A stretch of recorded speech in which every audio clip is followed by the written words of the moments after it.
안녕하십니까. 이것이 신앙 고백이다. 의 시리즈 7권 중 두 번째 책입니다. 돌드레이트법 Q 1장 7항 네 번째 시간이죠. 1장의 주제가 하나님의 선택과 유기, 그리고 7항의 제목은 무조건의 선택, 그 네 번째 시간인데요. 자, 그러면 본문 여러분께서 141페이지로 여러분께서 가시고 오늘 공부는 152페이지로 우리가 가도록 하겠습니다. 예, 여러분의 책 141페이지에 왔습니다. 선택은 하나님의 불변한 목적으로서 세상에 기반을 세우기 전, 이 말은 이제 영원하다라고 하는 말입니다. 그분의 순전한 은혜로 자신의 의지에 있는 주권적 선한 기쁨, 우리가 지난 시간에 아주 자세하게 다루었는데요. 청렴한 원시적 상태, 이 부분에 대해서 오늘 우리가 아마 살피게 되지 않겠나 이렇게 생각을 합니다. 어떻게 본다면 1번에서 지금 벗어나지 못하지 않나. 오늘 한번 벗어났으면 좋겠습니다.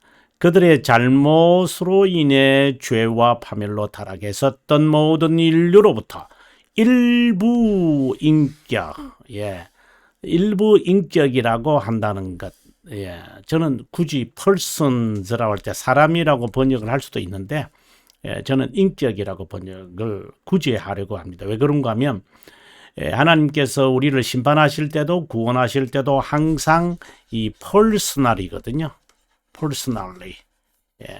그리고 퍼스널 이렇게 하나님이 봅니다. 우리의 칭의를 우리를 어렵다 하시는 것도 인격을 어렵다 하시는 것이다. 이렇게 퍼슨을 어렵다 하신다. 이렇게 되어 있거든요. 그냥 사람을 휴먼 뭐 아니면 스택된 자를 했다 뭐 이렇게 할 수도 있는데 이런 것이 있어서 제가 전체를 보면서 이것을 인격이라고 그렇게 번역하는 게 좋겠다. 하나님은 인격을 보시는 분이고 하나님은 인격을 지니신 분이다. 인격이라는 말을 지정의라고 생각하면 안 된다는 말을 제가 아주 강조한 적도 있었죠. 자, 그리스도 안에서 구속하시기로, 이런 단어들이 정말 중요한 것이다. 그리스도 안에서 구속하시기로 했다. 선택된 자들. 어떻게 보면은 구원은 보다는 하나님의 영원한 작정은 선택된 자들을 위한 거예요. 선택된 자들의 중보자예요. 선택된 자들을 하나님은 영원에서 중보자를 임명하신 거예요. 그리스도 안에서라는 이 말이거든요. 자, 그리고 2번 오늘 갈는지 모르겠는데 한번 읽어보고 들어가 보도록 합시다. 선택된 자는 선천적으로 자신보다 다른 자보다 자신이 더 낫다고 여기거나, 그리고 자격이 있어서, 이거는 이제 아르미니우스주의자들이 더 낫다고 이야기하잖아요. 이런 이제 견해들이 그들은 갖고 있어요. 뭐 예를 들어 더 열심을 보였거나 더 경건했거나 더 선행을 했거나 어떤 조건의 선택의 조건들을 그들은 했다고 여기기 때문에 이런 말로 이제 자물쇠로 잠금 장치를 하는 거죠. 비참함과 관련되어 있다. 하나님께서 그리스도에 의해 구원받을 자를, 이거는 선택된 자를 지금 말하는 것이죠. 그분에게 주시기로 작정하셨고 그분의 말씀과 영으로 그분과 교제하게, 어떻게 본다면 말씀과 영으로 그분과 교제하게, 이 말은 영생을 얻도록, 여기서 영생이라는 것은 이터널 라이프를 지금 이야기하는 겁니다. 효과적으로 부르시고 참된 믿음, 이런 것은 구원의 서정, 여러분 구원의 서정이라고 우리가 보통 말할 수가 있겠죠. 의화라고도 말할 수 있는데 justification입니다. 칭의와 거룩함을 그들에게 베풀기로 작정했다. 여기까지만 읽겠습니다. 그런 건 우리가 다 기억하지 못하니까요. 그래서 우리가 오늘 공부할 152페이지로 우리가 가도록 하겠습니다. 방금 언급했던 그 원시 상태, 어떻게 보면은 죄 없는 상태, 이제 영어에는 primitive state라고 하는 말인데요. 이 상태에 있으면서 하나님에 대해 무관심, 불순종, 불신앙으로, 이거는 하나의 그 단계입니다, 여러분. 이런 전이 형태입니다. 죄가 세상에 들어왔다. 신학상, 인간의 상태를 네 가지로 나누는데, 이런 상태들입니다. 제가 이 네 가지 상태에 대해서 제가 여기에 해설자용이나 개혁신앙이나 묵상이다 라고 하는 책에서 있는데요. 특별히 제가 세 번째에 있는 이 묵상이다 라고 하는 책에서 이 실제적인 거잖아요. 제가 이 번역을 한 책인데 한번 좀 지적하고 들어가겠습니다. 어떻게 본다면 꼭 여러분에게 추천하고 싶은 책입니다. 바로 이 책입니다, 여러분. 묵상에 대해서는 이 세상에서 기독교인의 묵상에 대해서는 이 책 이상이 없습니다. 제가 분명히 말합니다. 그리고 이 책을 가지고 저는 개인적으로만이 아니라 저희 교회에서 네 번째 읽었습니다. 그리고 다섯 번째 또 읽을 겁니다. 정말 좋은 책이다라고 생각이 듭니다. 이것은 그냥 한 번 읽고 그만두면 안 됩니다. 그냥 소설책을 읽는 것처럼 읽으시면 안 되고요. 이대로 또박또박. 근데 여기에 내용을 이해하려면 이 신앙 고백서의 배경이 있어야 돼요. 너무나도 일치하는 부분이 많아요. 왜 그런 건 이분 자체가 웨스트민스터 소교리 문답서를 작성하신 장로교 목사님이었기 때문입니다. 네. 자, 이분이 이제 하는 이야기입니다. 자신에 대해서 묵상을 해야 되는데, 당신은 당신에 대해서 묵상해야 된다. 인간은 네 가지 상태에 있다. 자, 이러한 것이 바로 개혁신앙이라고 하는 측면을 잘 말하고 있는 거죠. 자, 그럼 첫 번째는 뭐냐라고 할 때, 인간은 타락하기 전에 무지한 상태에서 하나님의 무흠한 그림이었다. 죄가 없는 그림이었다. 고귀한 묵상이 아닐 수 없다. 칼빈스도 그러거든요. 인간에 대한 지식, 우리 자신에 대한 지식을 이야기하게 될 때에 먼저 창조시 이제 1권 15장에서 이렇게 말하잖아요. 창조시의 1항에서 이렇게 말하거든요. 좀 있으면 제가 한번 설명해 찾아가도록 하겠습니다. 하나님의 형상을 따라 지음을 받았을 때 타락이 이전에 인간의 행복에 대해서 연구하라고 해서는 우리가 한번 칼빈의 글에 대해서 우리가 한번 찾아보면 도움이 되리라고 생각합니다. 타락할 때, 부패되었을 때 인간의 상태다. 오늘 우리가 살펴야 할 부분이죠. 아니, 오늘이 아니고 이제 지금 우리는 A를 살피고 이제 B를 살피게 되겠죠. 자연적 조건에 우리가 태어나면 이 조건에서 우리가 늘 지금 보고 있는 거죠. 그럼 세 번째, 이제 이 부분에 관해서는 이제 2권 1장에서 칼빈이 잘 설명하고 있고요. 그리스도에 의해 회복되었을 때, 이것은 기독교 강좌 3권에서 잘 나타나는, 특별히 2권 3장에서 이 부분을 이제 설명을 하죠. 그 다음에 하늘에 간 인간의 상태다.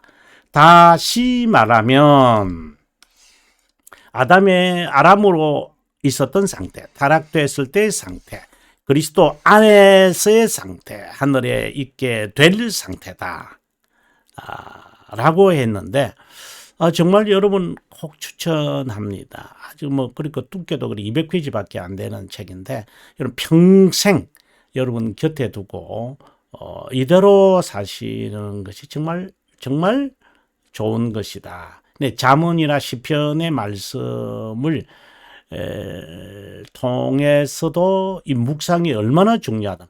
여러분, 관상기도 아닙니다. 관상기도로 가시면 큰일 납니다. 정말. 관상기도를 소개한 그 목사님은 정말 무거운 중한 책임을 영원히 져셔야 될 겁니다. 관상기도 아닙니다. 자, 그러면 제가 여러분들에게 기독교 강요 1권 15장으로 가서 인간에 대한 지식에 대해서 칼빈이 또 뭐라고 말하고 있는가, 우리의 네 가지 상태를요 한번 보도록 하겠습니다. 제 책입니다. 1권 15장, 뭐 잘 아시다시피 연구자용입니다. 칼빈 선생은 지금까지 하나님에 대한 지식을 설명했다면 이제 우리 자신, 이것은 제가 쓴 하나의 그냥 이제 노트입니다. 네 부분으로 설명할 수 있다. 창조시, 타락시, 중생된 후 영원롭게 된 인간이다. 여기선 창조시 인간 아담의 상태를 설명한다. 아담의 상태는 하늘나라에서 영화로운 상태뿐만 아니라 타락 후 상태와 중생된, 이것은 이건 1장에서 다루고 있고, 뭐 이건 1장 우리의 현실이죠. 그 다음에 중생은 3장에서 다루고 있다라고 되어 있습니다. 기왕 이제 봤으니까 한번 1항을 한번 읽어보고 이제 들어갈까요? 하나님의 형상과 타락성에 관하여 예를 쭉 하는데, 인간에 대한 생각을 하게 될 때 칼빈이 우리들에게 주는, 저도 이 부분을 처음 읽으면서 처음 읽을 때 이게 뭔 뜻인지 잘 이해가 안 됐습니다. 인간에 대한 지식을 생각할 때는 두 가지가 있어야 함을 알아야 된다. 처음 창조되었을 때 인간의 조건과 타락 후, 왜냐하면 우리가 이 모습을 늘 지켜보고 있잖아요. 우리가 중생되기 전에는, 부르심을 받기 전에는 하나님의 적이고 일반인처럼 유기된 자처럼 그냥 살아가거든요.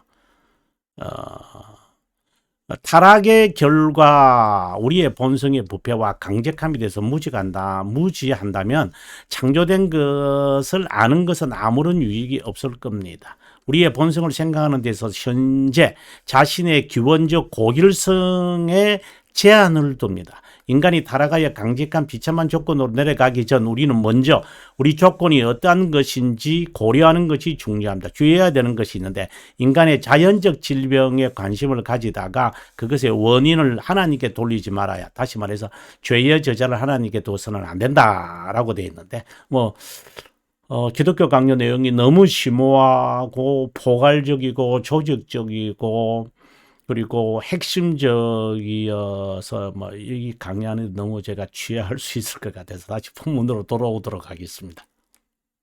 그 외에도 여러분 그 해설자용이나 이 부분들을 아마 좀 보면은, 우리가 방금 이것을 보았고, 그리고 이제 연구자용을 보았습니다. 자, 그러면은 참 이게 중요하구나라는 것을 여러분 충분히 아셨으리라 생각이 들고, 또 제가 개인적으로 여러분에게 고치시켰다라고 생각이 듭니다. 청렴하다라는 것이 무엇인가? 청렴하다. 여러분, 우리 본문에서는 뭐라고 하고 있는가 한번 볼까요? 보시면 우리 본문인데요. 청렴한 원시 상태라고 되어 있잖아요. 영어에는 뭐라고 되어 있냐면 이겁니다, 여러분. rectitude는 청렴하다, 우리말로 청렴하다 이렇게 번역을 제가 했습니다만은 곧다라는 말이죠. 이제 생각하는 것이나 행동하는 것에서 정말 도덕적으로 righteousness하다, 바르다, 흠이 없다, 이런 이제 의미죠. 그럼 다시 본문으로 돌아올게요. 청렴하다는 것은 죄 없는 상태를 말하지, 여기서 이제 오해하지 말아야 된다는 거죠. 죄를 짓지 않는 상태를 말하는 것은 아니다. 이 상태는 영혼에서 천사가 창조될 때와 같다. 천사 중에 일부는 타락하여 마귀가 되었다. 별지가 12항에서 말하죠. 천사도 죄 지어야 하는 상태로 창조된 것이 아니라 변하는 상태로 창조되었기에 이것이 사실상 자유의지 아닙니까? 이것은 인간이나 천사가 피조물임을 의미한다. 논리적 순서상 천사와 타락한 천사에 관한 고백이 있고, 인간의 타락을 이어서 고백하게 되어진데, 그 타락이 타락한 천사 마귀의 충동이 관련되어 있음을 알리고자 한다. 제가 12항과 13장에 이어서 이거는 섭리를 말하고, 이것은 창조를 이야기할 때 충분히 제가 이 부분을 여러분에게 설명을 했다고 봅니다. 청렴한 원시 상태는 죄 짓지 않은 상태가 아니라 죄 짓는 상태를 말한다. 상당히 이 의미는 천사처럼 인간도 타락하는 상태다. 죄 짓지 않는 상태는 원죄적 상태라고 주장할 수는 있지만 타락하는 것은 자유의지, 그러니까 타락할 수 있는 상태다라고 하는 말이죠. 타락할 수 있는 상태. 그렇다면 이제 타락해서요. 그러면 중생된 상태는 뭐냐? 죄를 범하지 않을 수 있는 상태다. 이렇게 말하죠. 죄를 범할 수 있어요. 근데 범하지 않을 수 있어요. 그러면은 창조 시에는 뭐예요? 타락할 수 있는 상태예요. 이거거든요. 죄를 범할 수 있는 상태라고 말할 수 있죠. 그러면 중생된 상태는요. 그래서 중생된 상태와 그리고 원시 상태, 그러니까 창조시죠. 창조시 상태와는 다릅니다, 여러분. 이게 굉장히 추상적인가요? 추상적이지 않아요, 여러분.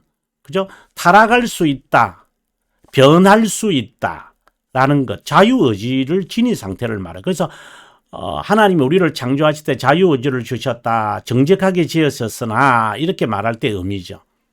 타락할 수 있는 거예요. 아니면 로봇가 되겠죠. 자, 그럼 계속해서 읽어봅니다. 변할 수 있으니 시간 속에 창조되었음을 의미한다. 타락할 수 있고 변할 수 있는 상태, 시간이라는 말이죠. 혹시나 창조 때의 상태를 죄짓지 않은 상태라고 한다면은 인간으로서 자유의지를 포기하고 신적 존재를 주장하는 것이죠. 그 이단들이 주장하는 거죠. 시간에 종속되지 않은 영혼에게 있다는 것이니 피조물이 창조자로 인간이 신을 창조를 하는 그 철학자들의 코미디를 말하고 있다고 봅니다. 청림하고 원시적 상태가 죄 없는 상태, 살아가는 상태라 하더라도 하나님의 형상으로 지음을 받았기에 하나님과 행복하게 교제했고 피조물을 통제할 수 있었다. 피조물을 통제할 수 있다. 통제한다는 이 말이 상당히 의미인데 지배할 수 있었다. 그런데 타락하고 난 다음에는 피조물을, 그러니까 하나님의 창조하신 세계를 제 마음대로 모노폴리하는 거죠. 독재하는 거예요. 타이러니 하고 있는 거죠.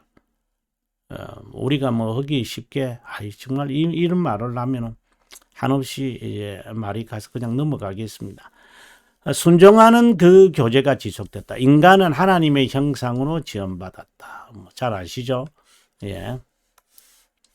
별지가 14항에서 말합니다. 하나님의 의지의 일치, 이것이 지어졌기에 이제 형상으로 지음을 받았기에 하나님의 의지에 일치할 수 있었다. 칼빈 선생도 3권 11장 1항에서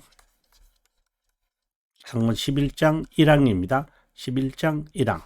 예. 여기에서 중생된 사람들은 어렵다 여겼다라고 한다는 것은 하나님의 의지에, 하나님의 의에 일치하려고 한다. 아주 부단한 노력을 한다. 이것이거든요. 왜?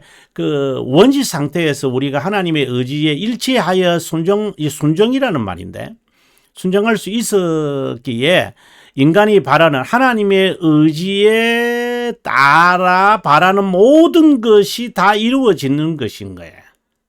다시 말하면 그분의 형상을 따라 형성되었기에 그분 구원하는 지식을 갖춘 오성 청렴한 의지, 이런 것은 이제 중생에 관한 이야기를 나는 돌돌했다 3, 4장 1항에서 아주 말 잘하고 있습니다. 뭘 잘하고 있는 게 아니라 고백을 잘하고 있습니다. 하나님의 형상은 거룩과 의이다. 아주 중요한 이야기를 지금 여기서 제가 지금 하는데요. 여러분 설명을 조직신학에서 말하는 게 아니라 우리 고백스에서 개혁신앙이 뭐라고 말하는지 한번 봅니다. 전자는 하나님과의 관계를 말한다. 무엇이 이거죠? 그러면 후자는 의를 말하는 겁니다. 이 형상은 십계명의 첫 번째 돌판과 두 번째 돌판과 관련되어 있다. 그러면 1에서 4계명은 그러면 5계명에서 10계명은 이렇게 되겠죠. 의와 관련을 맺는다. 이것을 위해서 여러분 이것을 참고하셔야 되고요. 그 다음에 누가복음 1장 75절에 대해 칼빈 선생이 주석한 것이 있어요. 하나님에게 빚진 것이 거룩하고 인간에게 빚진 것이 의라고 고백을 한다. 거룩은 의를 붙잡는다. 타락, 이것은 이제 이 부분을 읽으셔야 됩니다. 타락 후의 상태에서 하나님의 형상은 남아있다. 타락 후에 하나님의 형상은 없어지진 않죠. 이서나 그 기능은 영의 기능을 말하거든요. 여기서 영의, 왜냐면은 형상이 있다는 걸 어떻게 하네요? 깨닫게 인식하기 위해서 하나님은 우리들에게 생명이 살아있는 영을 우리들에게 부어주시는 거잖아요. 그 영의 기능을 통하여 하나님의 형상이 어떠함을 우리가 알게 되어지는 거죠. 이것은 앞서 말한 그 하나님의 교제가 단절되었다는 상태를 말합니다. 그래서 중생의 목적이 무엇인가? 하나님의 형상의 회복이다. 목표는 무엇인가? 의에 일치하여 가는 것을 말한다. 이렇게 되어 있어요. 하나님의 선택의 목적이 뭡니까? 우리가 거룩함이라는 것, 점과 흠이 없는 거룩함이잖아요. 그 선택의 목적이에요. 그러면 중생의 목적이 뭡니까? 하나님의 선택된 자를 말이에요. 그 선택된 자를 하나님이 중생하신 목적이 뭡니까? 이 영의 기능들이 제대로 작용, 활동하게 하는 거죠. 그러면 그 목표점은 뭔가? 하나님의 의에 일치하여 살아라. 다른 말로 한다면은 영적 선을 바라면서 살아라. 하나님이 우리를 하나님의 자녀로 선택하신 것이 점과 흠이 없는 거룩이고, 이 거룩이라는 말 이제 하시겠죠. 하나님의 관계잖아요. 하나님의 형상은 인간 안에 있는 영이 있다는 확실한 증거다. 제가 이 말을 하고 싶은 거예요. 형상의 중심에는 마음과 심정, 이 마음이라는 것은 마인드를 말하는 것이고 심정이라는 것은 하트를 말하는 것입니다. 인간은 영의 기능을 통해 하나님의 형상의 존재 여부를 안다. 정말 이 부분을 읽으면서 정말 이렇게 뭐지 막힌 내 코가 빵 하고 뚫려지는 그 느낌 받습니다. 타락으로 인해 영의 기능이 부패, 타락, 그래서 타락성은 관계를 말하거든요. 부패성이라는 것은 기능을 말하거든요. 그러면 여러분께서 어느 정도 이제 이해가 되시겠죠. 이것은 거룩을 의미하는 것 같고 이것은 의를 이야기하는 것 같아요. 하나님의 선하심을 바라지도 구원을 동반하는 영적 선을 바라지도 못한다. 우리는 이것을 전적 타락이라고 한다. 정말 이 중요한 것들을 다 찾아보고 싶은데요. 정말 중요한 하나 꼭꼭 씹으셔야 됩니다. 하나님의 형상 회복은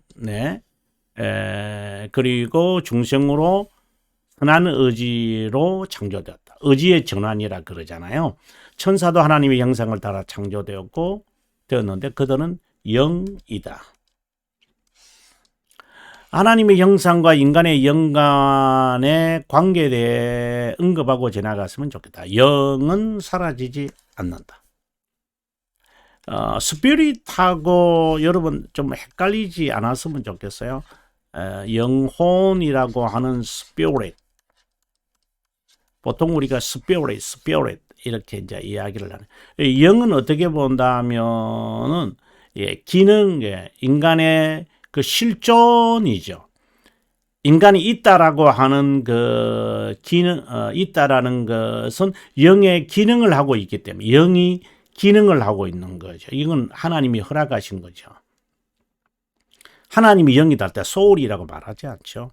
그 기능을 이야기하는 거니. 그러면 스피릿이라고 하는 것은 무엇이냐면 흔히 정신이라고 보시면 좋습니다. 철학자들은 영에 대해서 말하지 않습니다. 철학자들은 이 스피릿에 대해서 말합니다. 독일에서도 가이스트 이렇게 말할 때에 이 스피릿을 말합니다. 정신을 말하는 것이죠. 어떤 영. 그러니까 철학자들은 영을 말하지 않습니다. 철학자들은 영혼에 대해서 말하지 않습니다.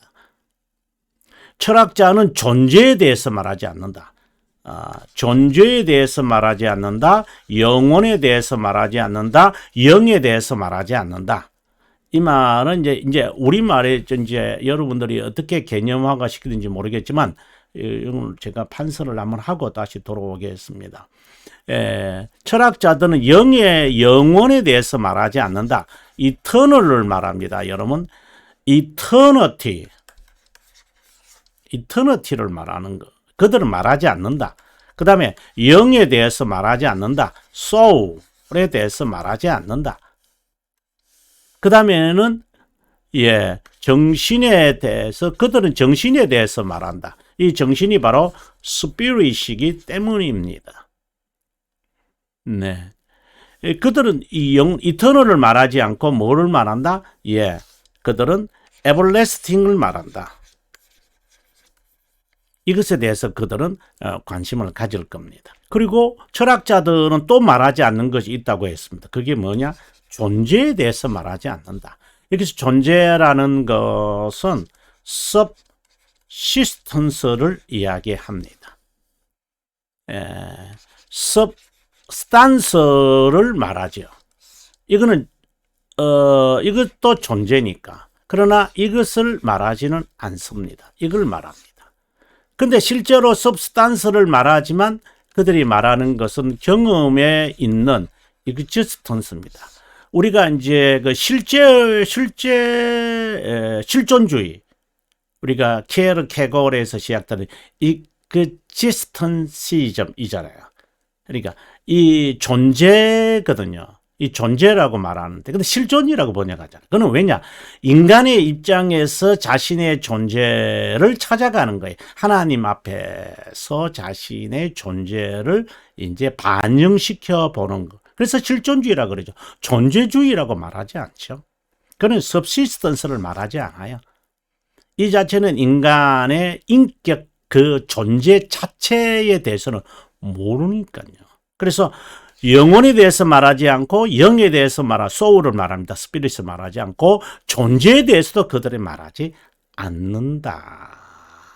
성경은 이제 이것을 말하죠. 이게 성경적 용어예요. 그래서 영의 기능이라고 하는 것, 그건 존재, 하나님의 형상으로 지음받은 것의 인식을 위하여 하나님은 영을 우리들에게 주셔서 영의 기능을 통하여 하나님의 형상으로 지음을 받은 것을 인식하게 하시거든요.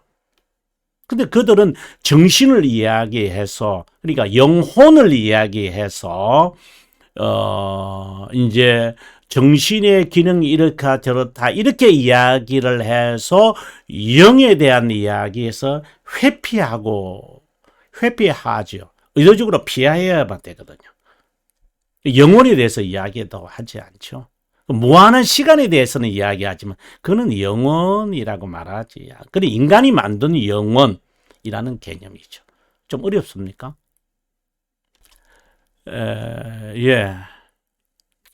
좀 어렵기도 하겠네요. 그러나 좀 반복이 되었으면 좋겠습니다. 영의 기능 중 지성이나 이성은 여기서 말하는 요거는 이제 지워버리고요. 지성이나 이성, 마인드죠. 마인드와 reason 이렇게죠. reason이라는 것은 인간이 이성적 동물이기에 육체에 속하지 않았다는 것을 말합니다. 영은 인간이 아니다. 하나님의 형상을 인지하는 존재다. 네. 영은 인격을 밝히는 그러한 존재잖아요.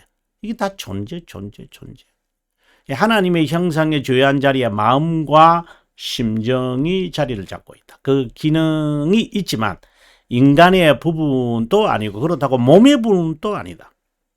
인간의 영이 육체를 떠날 때 몸은 죽고 만다. 그러니까 영과 육의 이제 분리는 일시적 죽음이죠. 육체적 죽음을 말하죠. 그 기능의 마음, 이성, 생각, 오성의 판단, 지식을 보존하는 지성이 없어졌기 때문이고, 그래서 몸은 아무 의미가 없어요. 육체가. 영 자체가 우리에게 떠나버리면 보통 혼이 난다 이렇게 흔히들 이제 그렇게 말하는데요. 그러나 영이라는 단어로 그냥 통합해서 말하는 게 가장 좋습니다. 심정의 의지와 감성이 떠났기 때문이다. 그러면 죽은 거죠. 여러분, 영적으로 죽은 것은 하나님에 대해서 선하심에 관심이 없는 것이나 이제 육체적 죽음, 그는 영적 죽음이고 육체적 죽음은 아무런 감각이 없어요. 몸은 있는데. 부활 때 그 영은 몸과 영혼이 연합한다. 영혼이 연합한다. everlasting. 이제 다시는 떨어짐이 없다. 그래야 하나님의 형상으로 창조된 그 자신의 존재를 완전히 알게 된다. 가시적으로 볼 수 있다기보다는 존재 자체를 알게 되어진다. 실존이 아니고요. subsistence를 알게 된다. 이 말입니다. 성령 하나님께서 선택한 자를 중생시키는 것은 하나님의 형상을 새롭게 회복, 갱생. 그래서 quicken이라는 단어를 씁니다. to quicken. 이렇게 소생한다. 우리말로는 산자와 죽은 자를 심판하러 오시리라 할 때 산자의 하나님이라고 말할 때 그거 이제 그들의 하나님이시다. 회개의 단 하나의 목표는 하나님의 형상의 회복이다. 그러므로 새롭게 형성된 중생을 경험하면 당연히 거룩한 삶. 중생의 목표가 이것이기 때문이다. 앞서 제가 11장 3권, 그 11장 1항이라고 했는데 이게 아니고 이거네요. 제가 순간적으로 11장은 칭의에 관한 이야기고요. 6장은 그리스도인의 삶의 일반적인 삶에 대한 이야기죠. 중생으로 하나님의 형상이 회복되었기에 영의 기능이 회복된 것이고 명령에 순종할 수 있다. 왜? 중생이 거룩과 의에 회복된 거잖아요. 근데 왜 의가 없어요? 거룩은 있다? 말이 안 되는 말. 이게 무슨 말이 돼야 되는데 앞뒤가 이게 안 맞는 말이에요. 이 순종이 자연스러워야 하지만 그렇지 못한 이유는 육체에 허약합니다. 그래서 우리가 그래서 하나님이라고 하는 5장에서 이제 견인에 관한 이야기를 해요. 견인은 보존. 하나님이 끝까지 보존한다. 그리고 우리의 영적 전투를 말하는 것이죠. 네. 그래서 보통 우리가 성화를 할 때 거룩함을 이룬다라고 말할 때는 상태를 말하는 거고, 이제 견인을 한다는 것은 실제적인 것을 이제 말하는 것이 맞죠. 그래서 또는 이제 성화라고 말할 때 이제 거룩함을 이룬다고 말할 때는 이제 단계적인 어떤 그러한 설명이 부분을 말하고 견인은 전체를 말하는 거죠. 이 전투는 자기 부인과 십자가 지는 삶을 말하는 난행고행을 말한다.